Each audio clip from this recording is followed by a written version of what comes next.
हमने नई कहानी डाली है, हमारे चैनल को सब्सक्राइब करो। हेलो राधिका, और बता कैसी है।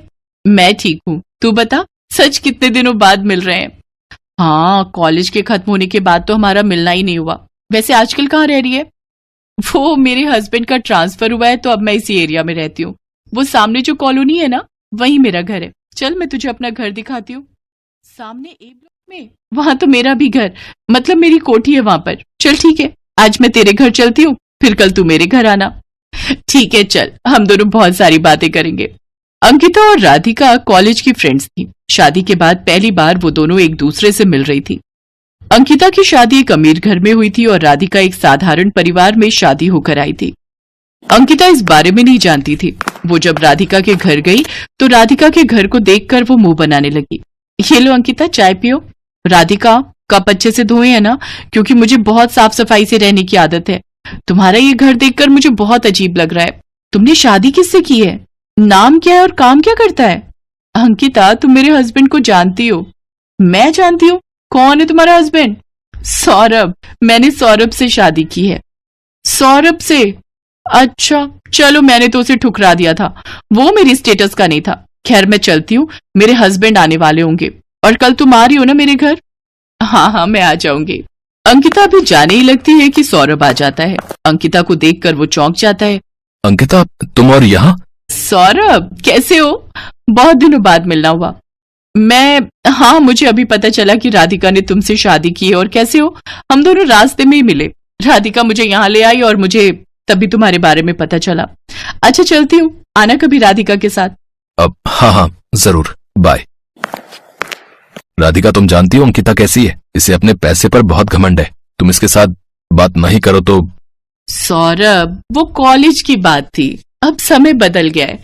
अब हम दोनों शादीशुदा हैं। वो जानती है, उसकी अपनी लाइफ है और मेरी अपनी, इसलिए तुम टेंशन मत लो। तुम बैठो, मैं तुम्हारे लिए भी चाय बना कर लाती हूँ। अगले दिन राधिका अंकिता के घर जाती है।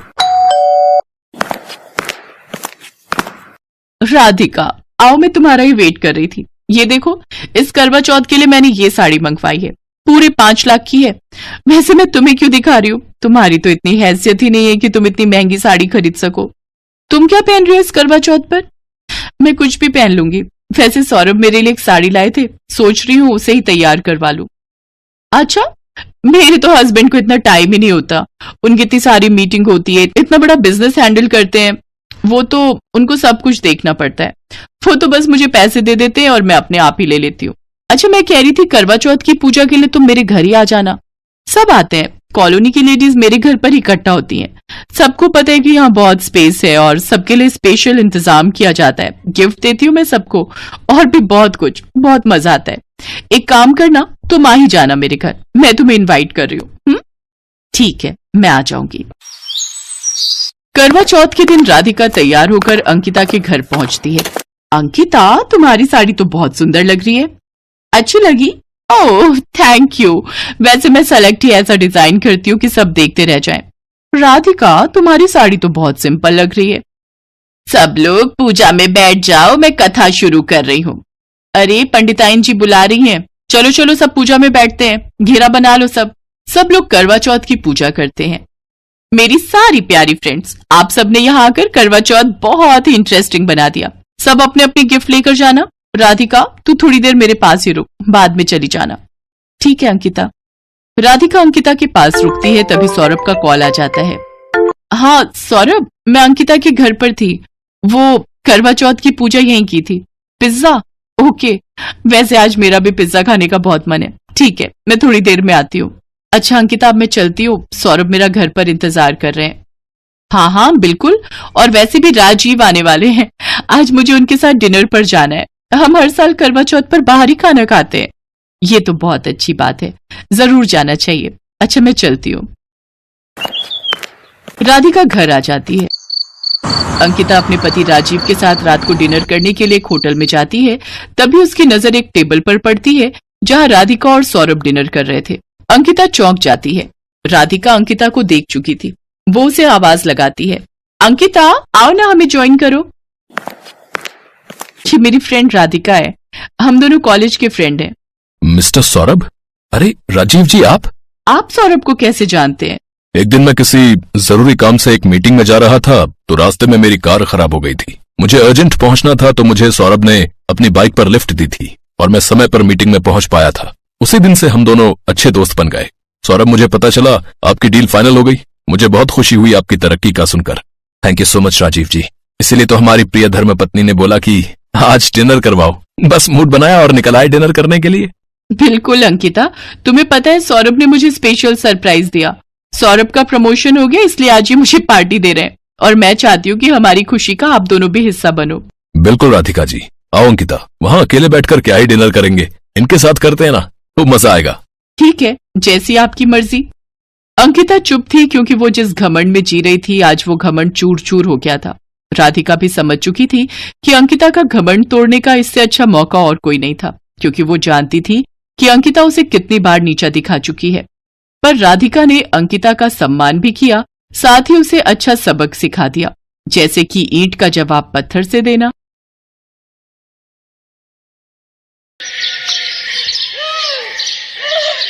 सौम्या ने किराए का फ्लैट 2 दिन पहले ही बदला था। वो अपने पति को लंच बॉक्स पकड़ाकर वापस घर में जा ही रही थी कि अचानक उसने देखा एक महिला गाड़ी में से उतर रही है। मोनिका, पहचाना? मैं सौम्या। याद आया? सौम्या, अच्छा हाँ याद आया, हम दोनों एक ही क्लास में पढ़ते थे। और बताओ कैसी हो? और पहले तो तुम्हें कभी नहीं देखा। हाँ, वो मेरे हस्बैंड की नौकरी की वजह से हमने ये फ्लैट किराए पर लिया है। अभी 2 दिन पहले ही आए हैं। मुझे ये तो पता था कि तुम्हारी शादी भी इंदौर में ही हुई है, पर हम इतने पास में रहेंगे ये नहीं पता था। अच्छा, तुझे वो स्वीटी याद है जो हमारे समोसे खा जाती? अच्छा चलो मिलते हैं फिर। वो मुझे एसी में रहने की आदत है तो सड़क पर इतनी देर खड़ी नहीं होती। चल ठीक है, फिर आराम से बात करेंगे। मोनिका और सौम्या स्कूल में साथ पढ़ती थी, पर मोनिका को अपनी अमीरी का शुरू से ही घमंड रहा और अब तो उसकी ससुराल भी पैसे वाली थी। एक दिन, जी मुझे मोनिका से मिलना है। आप यहाँ ड्राइंग रूम में बैठिए, मैं अभी मेम साहब को कहकर आता हूँ। नौकर सौम्या को ड्राइंग रूम में बैठाकर मोनिका को बुलाने चला जाता है। कुछ देर बाद मोनिका अपने कमरे में से बाहर आती है। सोहन, इनके लिए कुछ जूस या चाय वगैरह दो।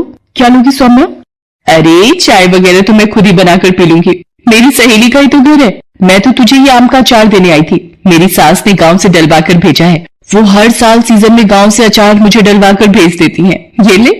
सौम्या, हमारे घर में अचार कोई भी नहीं खाता और वैसे भी मेरे पति ये सब देखकर गुस्सा करते हैं और ऑयली फूड खाने के लिए बिल्कुल मना करते हैं।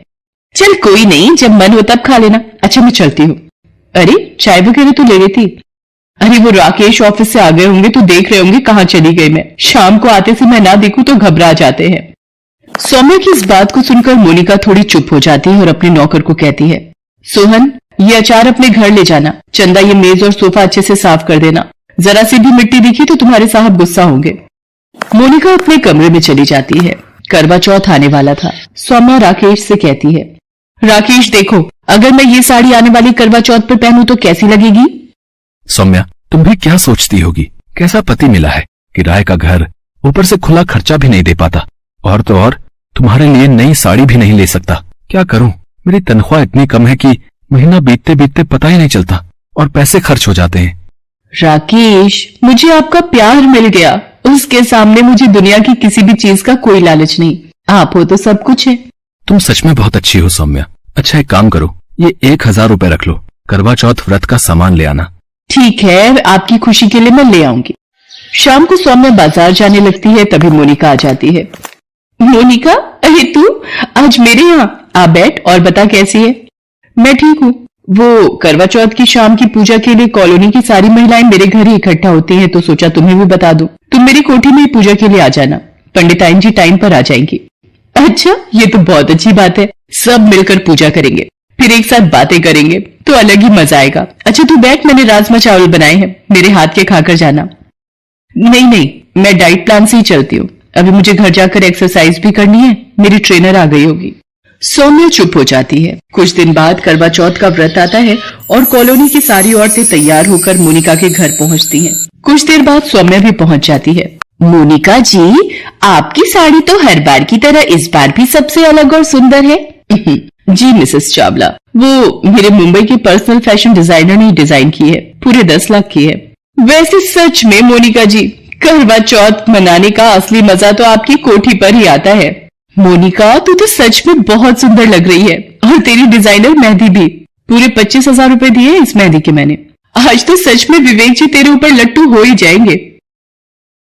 सौम्या की बात सुनकर मोनिका बात को काट देती है और तभी पंडिताइन भी आ जाती हैं और सब औरतें गोल घेरा बनाकर बैठ जाती हैं और कथा सुनने लगती हैं। इस तरह पूजा समाप्त होती है। सभी औरतें अपने अपने घर चली जाती हैं। सौम्या भी अपने घर आ जाती है और रात में चंद्रमा निकलने का इंतजार करने लगती है। चंद्रमा निकलने में अभी वक्त था। सौम्या राकेश को बार बार छत पर चंद्रमा देखने के लिए भेज रही थी। उसी बीच सौम्या ने मोनिका को फोन मिलाया। हाँ सौम्या, बोलो क्या काम है? और विवेक जी तो आ गए होंगे, अब बस कुछ ही देर में चंद्रमा निकलने वाला है। मेरा तो प्यास के मारे गला सूख रहा है। तू भी मेरी छत पर ही आ जा, हम साथ में मिलकर पूजा करेंगे। नहीं सौम्या, अभी विवेक आए नहीं है, उन्हें कुछ जरूरी काम है, इसलिए वो अभी ऑफिस में ही है। तू चिंता मत कर, आ जाएंगे। और उन्हें भी पता है कि आज करवा चौथ है और तूने उनके लिए व्रत रखा है, इसलिए उन्हें भी तेरी चिंता होगी, तू परेशान मत हो। कुछ देर बाद चांद निकल आता है और सौम्या चंद्रमा की पूजा करती है और राकेश के हाथों से पानी पीकर अपना व्रत खोलती है। कुछ देर बाद वो राकेश से कहती है, राकेश, ये पूरी और छोले की सब्जी मैं मोनिका को देकर आती हूँ। अब जब बराबरी में ही रहते हैं तो एक दूसरे का साथ निभाना अच्छा लगता है। अरे कोठी में ये अंधेरा क्यों है और कोई नौकर चाकर भी नजर नहीं आ रहे? मोनिका, कहाँ पर हो? कहीं बाहर तो नहीं गए हैं? पर गेट तो खुला हुआ है। मोनिका, अरे ये तो बेहोश है। अरे ये जमीन पर कैसे गिरी? सौम्या राकेश को बुलाती है। वो डॉक्टर को लेकर आता है। तब तक मोनिका थोड़ा होश में आ जाती है। देखिए, इन्हें जल्दी ही कुछ लिक्विड देना होगा। पानी की कमी से तबीयत और खराब हो जाएगी। मोनिका, 2 घूंट पानी के ले ले, नहीं तो तेरी तबीयत बिगड़ जाएगी। नहीं, जब तक विवेक अपने हाथ से पानी नहीं पिलाएंगे मैं अपना व्रत नहीं खोलूंगी। अच्छा, मैं चलता हूँ। आप कोशिश कीजिए कि ये कुछ लिक्विड पानी या जूस पी लें, उससे ही तबीयत में सुधार आएगा। तो मैं दोबारा आ जाऊंगा। पता नहीं, विवेक का फोन भी नहीं मिल रहा है। मैंने बहुत बार ट्राई किया है। आज त्योहार की वजह से सारे नौकर भी जल्दी घर चले गए हैं। पता नहीं चक्कर कैसे आ गया। एक काम कर, मुझे विवेक जी के ऑफिस का पता दे, राकेश उनको जाकर ले आएंगे। बस तू अपना मन शांत रख, सब ठीक हो जाएगा। राकेश, आप विवेक जी के ऑफिस चले जाओ। राकेश अपनी मोटरसाइकिल पर विवेक के ऑफिस जाता है और वहां जाकर उसे सारी बात बताता है। विवेक एक मीटिंग में व्यस्त था, इसलिए उसका फोन ऑफ था। कुछ देर बाद विवेक घर पहुंचता है। आई एम सॉरी मोनिका, मैं भूल गया था। आज तुमने मेरे लिए करवा चौथ का व्रत रखा है और तुम सुबह से भूखी प्यासी मेरी राह देख रही हो। राकेश कुछ देर और मुझे लेने ना आता तो मैं पता नहीं कितने घंटे और ऑफिस में काम करने में बिजी रहता। मोनिका, चलो अब सबसे पहले चंद्रमा की पूजा कर लो और विवेक जी के हाथ से पानी पी लो, ताकि तुम भी पानी और जूस पी सको। मोनिका चंद्रमा की पूजा करती है और विवेक के हाथों से पानी पीती है। उसके बाद सौम्या उसके लिए जूस लेकर आती है। सौम्या, तुम सच में बहुत अच्छी हो। मैंने ही तुम्हें समझने में गलती की। तुम्हारा दिल सच में बहुत बड़ा है। आपका भी बहुत बहुत धन्यवाद राकेश जी, आपने मेरे लिए इतना कुछ किया। सच में हमें तो आपको धन्यवाद देना चाहिए। आप जैसे इतने अच्छे पड़ोसी हमें मिले हैं, ये तो हमारा सौभाग्य है। विवेक, सौम्या मेरे बचपन की सहेली है। हम दोनों साथ में ही स्कूल में पढ़ते थे।